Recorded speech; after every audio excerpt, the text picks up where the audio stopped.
నైరుతి బంగాళాఖాతంలో దిత్వా తుఫాను కొనసాగుతోంది. గంటకు 10 కిలోమీటర్ల వేగంతో కదులుతోంది. తుఫాను ప్రభావంతో 3 రోజుల పాటు ఏపీలో భారీ వర్షాలు కురుస్తాయని వాతావరణ శాఖ హెచ్చరించింది. ఎల్లుండి పుదుచ్చేరి, దక్షిణ కోస్తా తీరాన్ని తాకే అవకాశం ఉంది. దీంతో దక్షిణ కోస్తా, రాయలసీమకు ఆరెంజ్ అలర్ట్ జారీ చేశారు.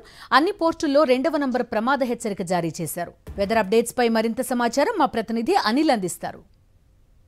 దిత్వా తుఫాను ప్రభావంతో ఏపీలో భారీ నుంచి అతి భారీ వర్షాలు, కొన్ని ప్రాంతాల్లో అత్యంత భారీ వర్షాలు కురిసేటువంటి అవకాశం ఉందని వాతావరణ శాఖ అంచనా వేస్తుంది. గాలుల తీవ్రత, వర్షపాతం ప్రభావం, సముద్ర వాతావరణం ఇలాంటి అంశాలన్నీ కూడా మనకు తెలియజేసేందుకు విశాఖ వాతావరణ కేంద్రం ముఖ్యాధికారి జగన్నాథ్ కుమార్ ఉన్నారు. మాట్లాడదాం. సార్, దిత్వా తుఫాను ఏ దిశగా కదులుతోంది, ఏ సమయానికి తీరాన్ని తాకేటువంటి అవకాశం ఉంటుంది, ప్రభావం రాష్ట్రంలో ఉన్నటువంటి ప్రాంతాలపై ఎలా ఉంటుంది? నిన్నటి నైరుతి బంగాళాఖాతం, దానికి ఆనుకుని ఉన్న శ్రీలంకలో ఉన్న దిత్వా తుఫాను ఉత్తర వాయువ్య దిశలో పయనించి ఇప్పుడు కోస్తా, శ్రీలంక మరియు నైరుతి బంగాళాఖాత ప్రాంతంలో కొనసాగుతుంది తుఫానుగానే. ఇది ప్రస్తుతానికి చెన్నైకి 520 కిలోమీటర్ల దూరంలో దక్షిణ దిశలో ఉంది. ఇక పుదుచ్చేరికి 420 కిలోమీటర్ల దక్షిణ ఆగ్నేయ దిశలో కొనసాగుతుంది. ఇది నైరుతి బంగాళాఖాతం నుండి తన గమనాన్ని, ప్రస్థానాన్ని కొనసాగిస్తూ ఉత్తర వాయువ్య దిశలో పయనిస్తూ పుదుచ్చేరి, ఉత్తర తమిళనాడు, దక్షిణ కోస్తా, ఆంధ్రప్రదేశ్ వెంబడి తీరం వెంబడి ప్రయాణించే అవకాశం ఉంది. 30వ తేదీ ఉదయానికి ఈ కోస్తా తీరాలకు దగ్గరకు చేరుకునే అవకాశం ఉన్నది. ఇక ఈ ప్రభావం వలన రాష్ట్రంలో రాబోయే 5 రోజులు కూడా వర్షాలు పడే అవకాశం ఉంది. ముఖ్యంగా ఉత్తర కోస్తా జిల్లాల్లో ఈరోజు, రేపు 1-2 ప్రాంతాలకే పరిమితమైనప్పటికీ 3వ రోజున కొన్ని ప్రాంతాలకు, 4వ రోజు అత్యధిక ప్రాంతాలకు తేలికపాటి నుంచి మోస్తరు జల్లులు విస్తరించే అవకాశం ఉంది.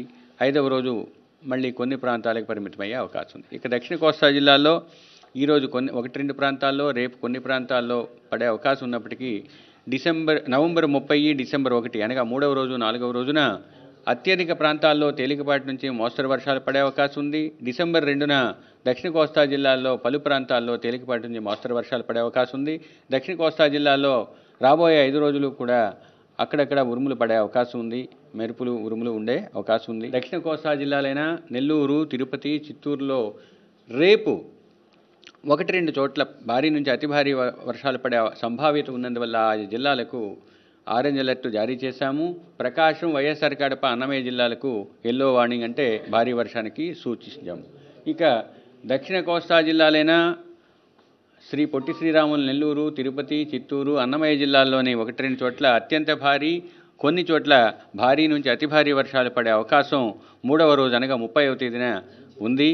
కాబట్టి ఆ జిల్లాలకు రెడ్ అలర్టు జారీ చేయడం జరిగింది. ఇక ప్రకాశం, వైఎస్ఆర్ కడపలోని 1-2 చోట్ల భారీ నుంచి అతి భారీ పడే అవకాశం ఉన్నందువల్ల వాటికి 2వ రోజు ఆరెంజ్ అలర్ట్ ఇచ్చాము. ఎల్లుండి, రేపు సాయంత్రానికి 60 నుంచి 70, గరిష్టంగా 80 వరకు ఈదురుగాలు వీచే అవకాశం ఉంది. 3 రోజుల పరిస్థితి కొనసాగుతుంది. 4వ రోజు నుంచి గాలుల యొక్క ఉధృతి తగ్గినప్పటికీ ఈదురుగాలు దక్షిణ కోస్తా, దానికి ఆనుకుని ఉన్న ఉత్తర కోస్తా తీరం వెంబడి ఉండే అవకాశం ఉన్నందువల్ల ఈ 5 రోజులు కూడా మత్స్యకారులు కోస్తా తీరం వెంబడి, ముఖ్యంగా దక్షిణ కోస్తా, దానికి ఆనుకుని ఉన్న సముద్ర ప్రాంతాల్లో వేటకు వెళ్ళవద్దని హెచ్చరికలు జారీ చేయటమైంది. 30వ తేదీన తీరానికి చేరువవుతుందని అధికారులు అంచనా వేస్తున్నారు. అయితే తీర్థయాత్రలు కావచ్చు, లేకపోతే పర్యాటకులు కావచ్చు, తమిళనాడు అలాగే దక్షిణ కోస్తా వంటి ప్రాంతాలకు తమ ట్రిప్లను వాయిదా వేసుకోవాలని వాతావరణ శాఖ సూచిస్తుంది. అలాగే ప్రజలు తగిన జాగ్రత్తలు తీసుకోవాలని, మత్స్యకారులు ఎట్టి పరిస్థితుల్లో 5 రోజుల పాటు వేటకు వెళ్లరాదని వాతావరణ శాఖ హెచ్చరిస్తోంది. వీడియో జర్నలిస్ట్ అప్పలస్తో కలిసి అనిల్, సాక్షి టీవీ, విశాఖ తుఫాను హెచ్చరిక కేంద్రం నుంచి.